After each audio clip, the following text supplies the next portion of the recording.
Bonjour à tous, nous attaquons l'avant-dernier chapitre, le chapitre 34, où nous allons définir les produits scalaires et les espaces préhilbertiens réels.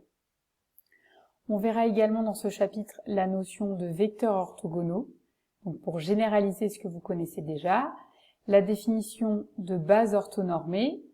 On reviendra ensuite sur la notion de projecteur, mais des projecteurs particuliers, qu'on appelle projection orthogonale.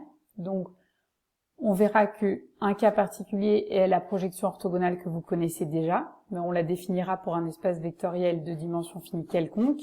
Et enfin, on reviendra sur les hyperplans. Alors, pour commencer, on va voir la définition d'un produit scalaire. Donc, tout d'abord, dans tout ce chapitre, on ne travaillera qu'avec des R espaces vectoriels. Donc, si jamais j'ai écrit K dans le chapitre, en fait, c'est que c'est R. Mais normalement, je le corrigerai au fur et à mesure et normalement, j'ai fait attention à mettre que des R. Donc, on a E qui est un R espace vectoriel. Au début, il n'est pas forcément de dimension finie. Et puis, on a phi, une application de E croix E dans R. C'est-à-dire que c'est une application qui prend en entrée deux vecteurs, un couple de vecteurs. Alors, avant de définir le produit scalaire, il vous faut connaître du vocabulaire. On dit que phi est symétrique lorsque le rôle de x et de y est le même, c'est-à-dire quel que soit xy appartenant à E carré, phi de xy égale phi de yx. Il y a une symétrie entre x et y. On dit que phi est bilinéaire lorsque elle est linéaire par rapport à chacune de ces variables. On a déjà rencontré cette définition. On dit que phi est positive lorsque quel que soit x appartenant à E, phi de xx est une quantité positive. Donc c'est-à-dire quand vous calculez phi pour deux fois le même vecteur, ça doit vous donner un réel positif. Et enfin, on dit que phi est défini lorsque quel que soit x appartenant à E, si phi de xx égale 0, alors ça veut dire que x est égal à 0. Donc, ces quatre propriétés, symétriques, bilinéaires, positives, définies, on peut les avoir soit ensemble, soit séparément. Vous devez être capable, pour n'importe quelle fonction qui prend en entrée deux variables, d'étudier par exemple chacune de ces quatre propriétés. Donc j'ai repris dans l'exemple 1 le produit scalaire que vous connaissez le mieux, c'est-à-dire la fonction phi qui a deux points de R2. Le premier, c'est coordonné dans la base canonique, là c'est sous-entendu, c'est xy, et le deuxième vecteur a pour coordonnées dans la base canonique x', y'. Eh bien la fonction phi, c'est la fonction qui a ce couple de vecteurs associe xx' plus y'.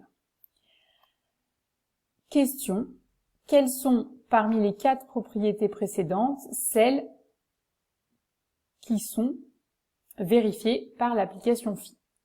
Donc ça permet de voir en fait comment est-ce qu'on fait en pratique pour vérifier que ces quatre propriétés sont vraies.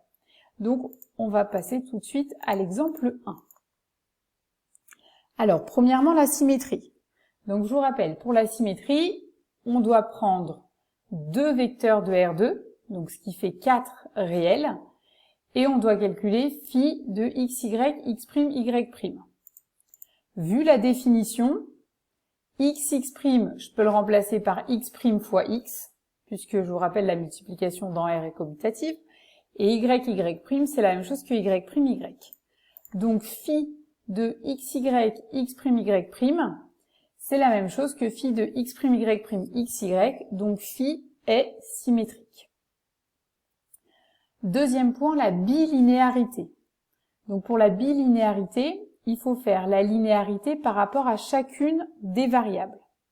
Donc on se fixe xy, ça c'est le premier vecteur qui ne va pas bouger. Et ensuite on prend deux vecteurs de R2 et un scalaire lambda. Ici, comme on travaille avec des R espaces vectoriels, les scalaires seront tous des réels. Et on calcule phi de xy.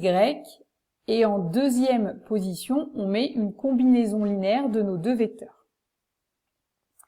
Alors, cette combinaison linéaire, ses coordonnées, c'est x1 plus lambda x2, y1 plus lambda y2.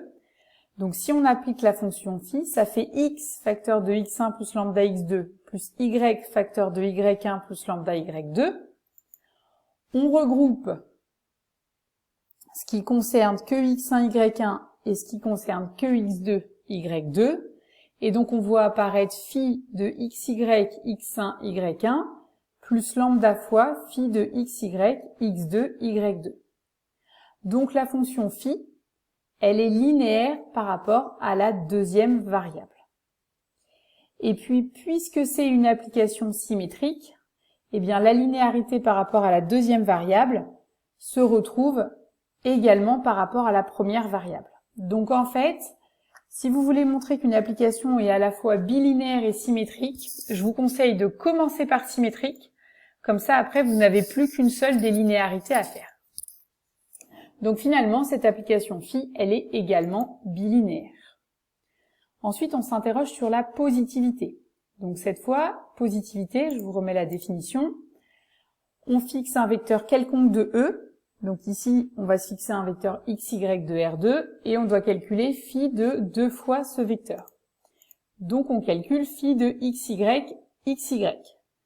Par définition, ça fait x carré plus y carré, donc c'est bien une quantité positive.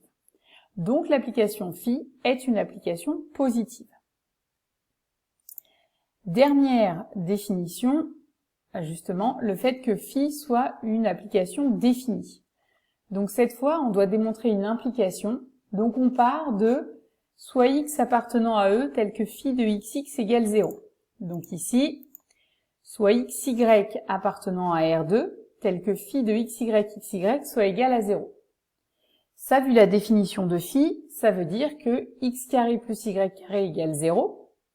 Donc vous avez une somme de deux quantités positives qui vaut 0. Donc ça veut dire que ces deux quantités sont nulles. Donc on obtient que x est égal à 0 et que y est égal à 0. Donc l'application phi est bien définie puisque lorsque phi de xy égale 0, ça implique que xy est le vecteur nul. Deux remarques à faire sur ces définitions, mais j'en ai déjà parlé. Si votre application est symétrique, le fait qu'elle soit linéaire à gauche entraîne qu'elle est linéaire à droite. Et pareil, si elle est linéaire à droite, ça entraîne qu'elle est linéaire à gauche. Donc je vous encourage vraiment à toujours commencer par la symétrie pour avoir une chance de gagner du temps pour la linéarité. Deuxième remarque, si phi est une application linéaire, ça veut dire que phi est linéaire par rapport à chacune des variables. Donc ça veut dire que s'il y a une des variables qui vaut 0, alors phi de xy par exemple vaut 0. Parce que je vous rappelle, pour une application linéaire, f de 0 est égal à 0.